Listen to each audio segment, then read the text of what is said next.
ఈ లలితమ్మతో పాటు ఇప్పుడు మా ఇంటి లలితాదేవిని కూడా మీరు చూడాలనుకుంటున్నారా? ఇదిగోండి మా ఇంటి లలితాదేవి కూడా ఇక్కడ చక్కగా రెడీ అయిపోయి కూర్చుందనమాట. ఇప్పుడు అమ్మకైతే మనం తాంబూలం ఇచ్చేద్దాం ఫ్రెండ్. ముందుగా ఎప్పుడు రాసుకున్నట్టే కాళ్ళకైతే పసుపు రాసుకున్నానండి. గంధం పెట్టి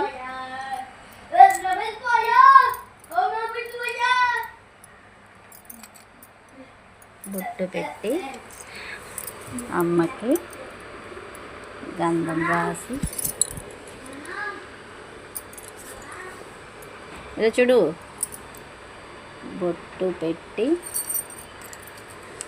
అక్షంతలు వేసి అక్షంతలు తీసుకోమా పుష్పం పెట్టి ఇలా అమ్మనైతే అలంకరించుకోవాలండి. చూసారు కదా మా ఇంట వెలసి ఉన్న శ్రీ లలితామాతగా మా అమ్మాయి కూడా ఈరోజు రెడీ అయిపోయిందండి. తాంబూలం ఇచ్చారు. ఉంచండి, అలాగే ఉంచండి. నా చేతి వాయిన ఎవరు అందుకున్నారమ్మా?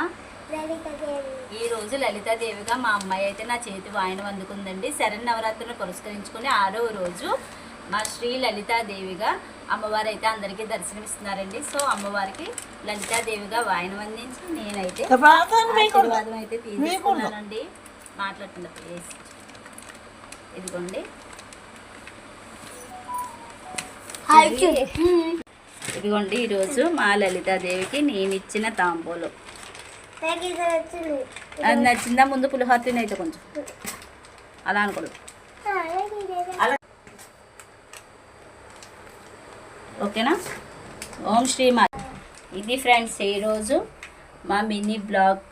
6వ రోజు అమ్మవారిని తాంబూలాన్ని కూడా సమర్పించేశాను. ఓం శ్రీ మాత్రే నమః. సర్వే జనా సుఖినో భవంతు.